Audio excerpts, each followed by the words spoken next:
Taylor Frankie Paul being chosen to be the next Bachelorette is just confirming my theory that we are entering a new studio system, just this time with streamers. What are my credentials? I have an undergrad degree in English. I took a lot of film studies classes, and I like to yap. I'm also obsessed with movies, TV, and all things popular culture. A couple years ago, I made a video talking about Hallmark and how Hallmark is giving jobs to all of these actors from my personal youth. I'm like a Gen Z millennial cusper.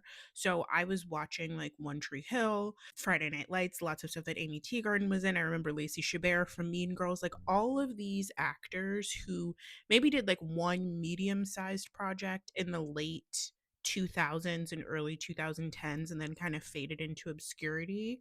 Those are the people who are getting jobs in Hallmark movies and Hallmark series now. And when I was talking about that, I noticed that Netflix tends to use a lot of the same actors across their movies and TV shows. People have joked about Sophia Carson running Netflix like a ship. Like, if there is a movie coming out on Netflix, there is a 1 in 4 chance that Sophia Carson is going to be in it. I remember Laura Morano doing a lot of Netflix movies. Lindsay Lohan's comeback into the movie industry was facilitated through her partnerships with Netflix. And this is an area that these streamers have been more willing to dabble in terms of the reality TV series that they create.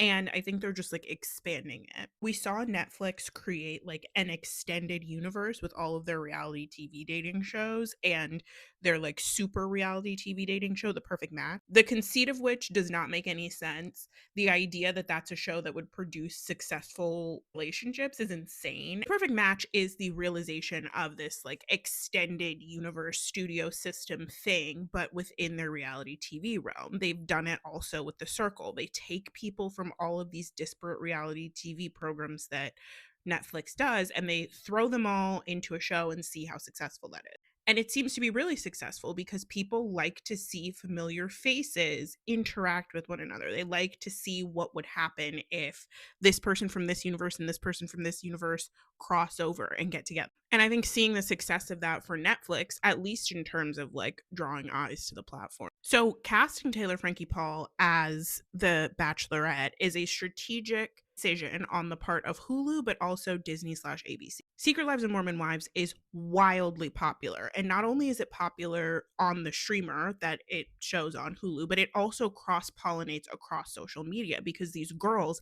have these massive followings. And I made a very like long video about the last season of Secret Lives of Mormon Wives and how I think like 98% of the drama from that season was completely manufactured. I think this is a highly produced television program that exists mainly as a way for Hulu to get a foot in the door on TikTok.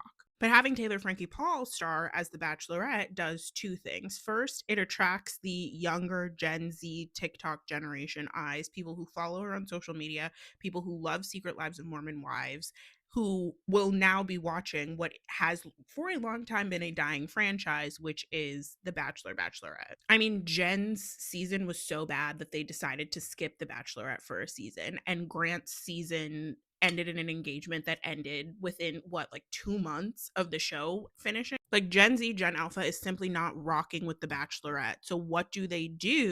They hire someone who's on a show that Gen Z, Gen Alpha is rocking with. But getting into the studio system of it all, I think over the next few years, we are going to start seeing an increase of these like non-compete clauses, not just on reality TV programs across the same network, but also on other programming. So movies, TV shows, all that type of stuff. Actors are going to start being associated with, oh, that's a Netflix girl, oh, that's a Hulu girl, that's an Apple TV Plus girl, that's a Peacock girl. And we've seen this happening with Peacock's reality TV programming as well. Like, think of The Traitors. They pull reality TV stars, not just from like disparate shows that are not owned by NBC/Universal, but also from a bunch of shows that are within the NBC Universal umbrella.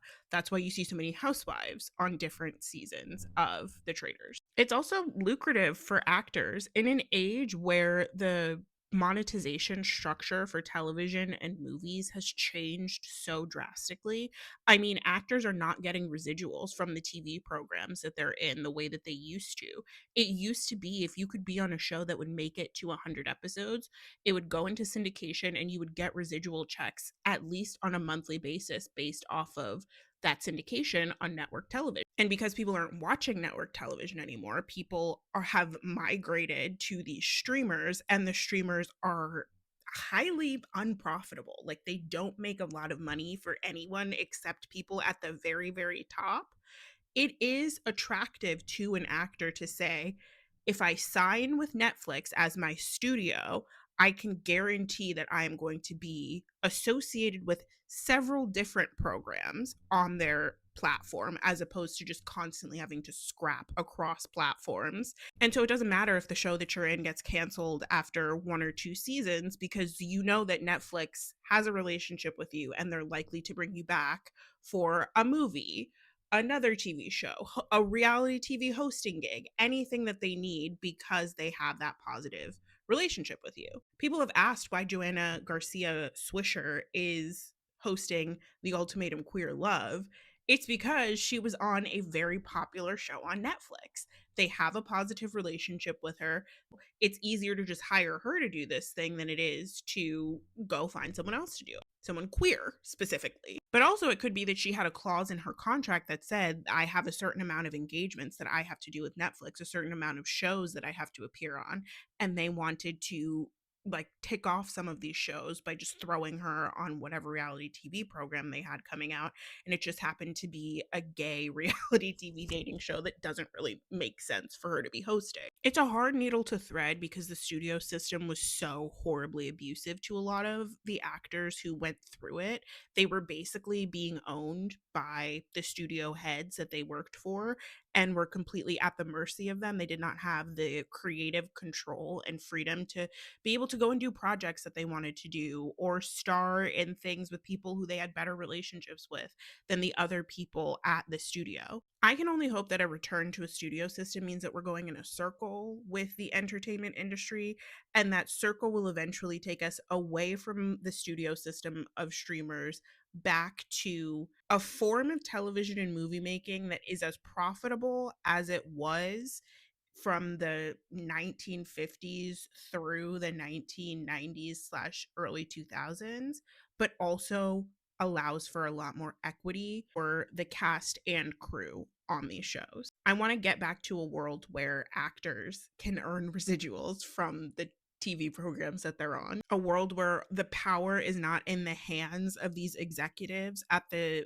top of these streaming companies with no experience in entertainment, no understanding of what people actually want to see, and are just driven by the need to make as much money as possible because they know that these companies are basically just like burning cash every year. That's a lot to pull from Taylor Frankie Paul being the next Bachelorette, but it's a big signal of something shifting in Hollywood.